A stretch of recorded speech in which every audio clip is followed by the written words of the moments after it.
Isn't that a nice looking scooter? Welcome to PowerDrift, ladies and gentlemen.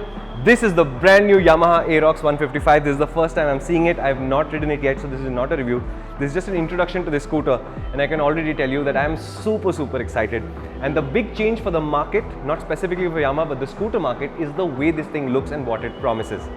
Now, Yamaha calls it a maxi-sports scooter, and honestly that's a confusing term for me, because what this is an out-and-out international style, international grade sports scooter. Maxi scooters typically are even larger than this. They have larger engines than this. They have more staying power, so you can be out on the highway for a long distance on a maxi scooter, and I don't think that's what the Aerox is for. Because this, to me, looks like something that just wants to go fast, and it's awesome because of it. So at the front, you've got this really large apron. Yamaha's playing with a lot of surfaces. There's the matte surfaces, painted surfaces, there's stickering because this is the Monster Energy Edition, the most expensive one of the lot. And it really looks good, especially with that big wide headlight that actually reminds you of older Yamahas, where Yamahas used to do a lot of headlight work in the front, even on their sports motorcycles. Obviously, since then, to motorcycles like that, Yamaha switched to a single projector unit that does all of the heavy lifting, and the front of the fairing is cleaned up a little bit. So in that sense, I really love the way the front of this looks. But the big change for the scooter market is down here, because there is no floorboard on this scooter. Now, there is no real frame member here. There is a little bit of a metal frame under this, and there is a fuel filler cap up here. So if I were to press the fuel thing, this is where the fuel goes. So technically you don't have to get off your scooter when you fill fuel, although getting off your vehicle when you're filling fuel is fundamentally a good idea. But it also means that it takes away all that space. So if you're thinking about scooters as practical devices, now is the time to rethink that thought, because this is not meant to be a 100% practical scooter. Scooters by nature are more practical than motorcycles, but that's not what the Aerox is aiming for as its big goal. The big goal is to make you happy, for you to have fun on the scooter, and that's where we are headed next.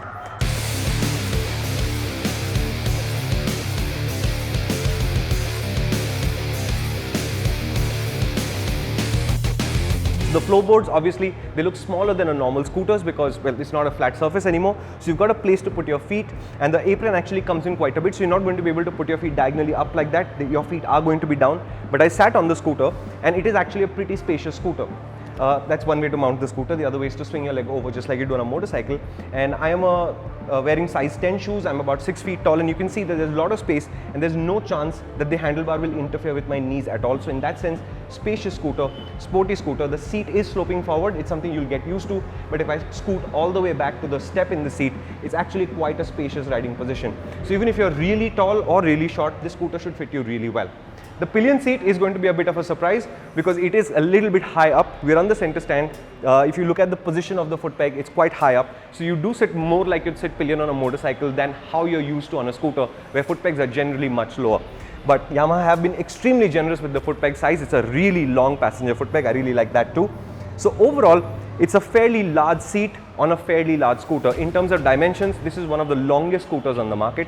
The Aprilia SXR 160 is wider than this scooter. It's a little bit taller than the scooter overall as well, but it is supposed to be a sporty scooter, and just look at the wheelbase. It's a really long wheelbase. So let's talk about the frame. I know we want to talk about the engine, but I'll come to that at the end. So the frame is fairly normal for a scooter. So you've got a structural member that goes down like that. It splits into two, and then there's a cradle that runs all the way till the back here. So there's no magic happening there.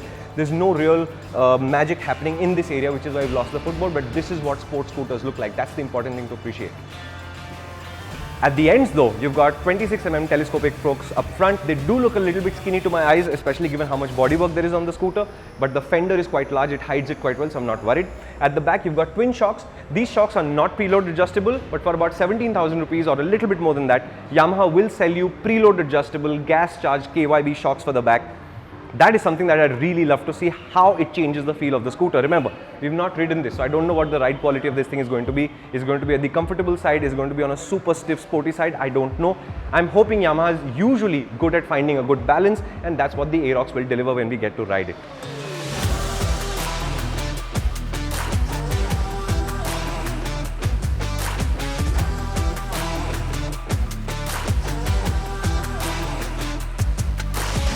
Now the juicy part obviously is the engine. This is a 155cc liquid-cooled 4-valve SOHC engine with variable valve actuation, the same engine as the one on that motorcycle, but it makes its power earlier, it makes a little bit less power. So this is a 15 bhp scooter, which makes it the most powerful scooter in the country.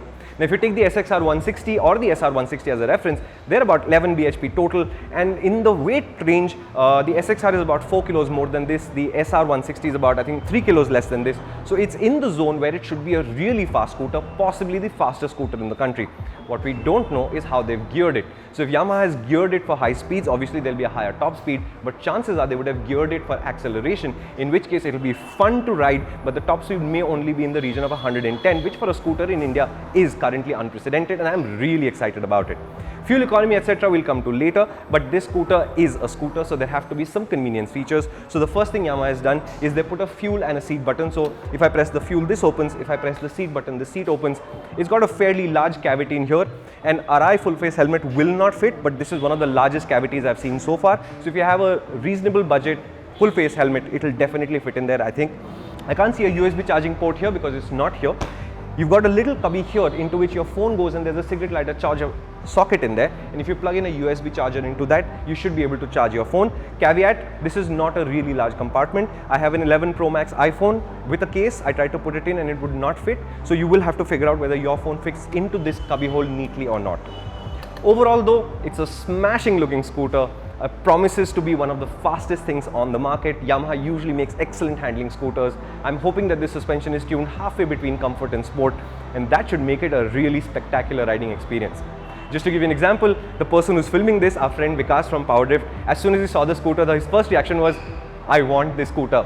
And the Yamaha dealer here, we are at Shelar in Pune, he also said, somebody drove by while they were installing the Aeroxes last night in the show windows, and somebody took an illegal U-turn and came back and said, I want that. And that's what I think is going to happen to this scooter. People are going to look at this scooter, recognize the fact that it represents something completely different from the norm, and then they're going to want it in their houses. I certainly do.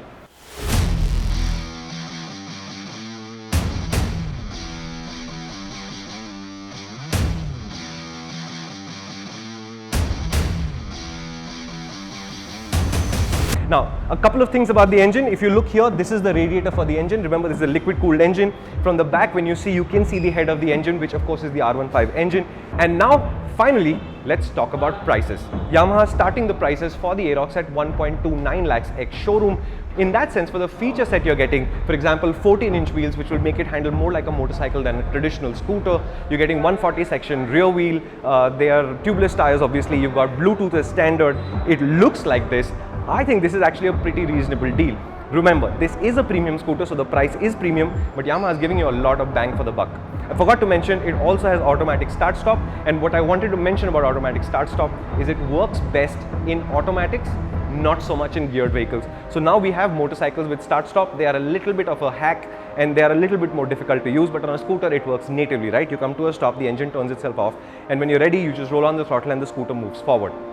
This scooter also has an integrated starter generator instead of a starter motor. That means when I start the scooter, there won't be the usual sound of the starter motor kicking in. It'll just be off at 1 minute and then the engine will be running.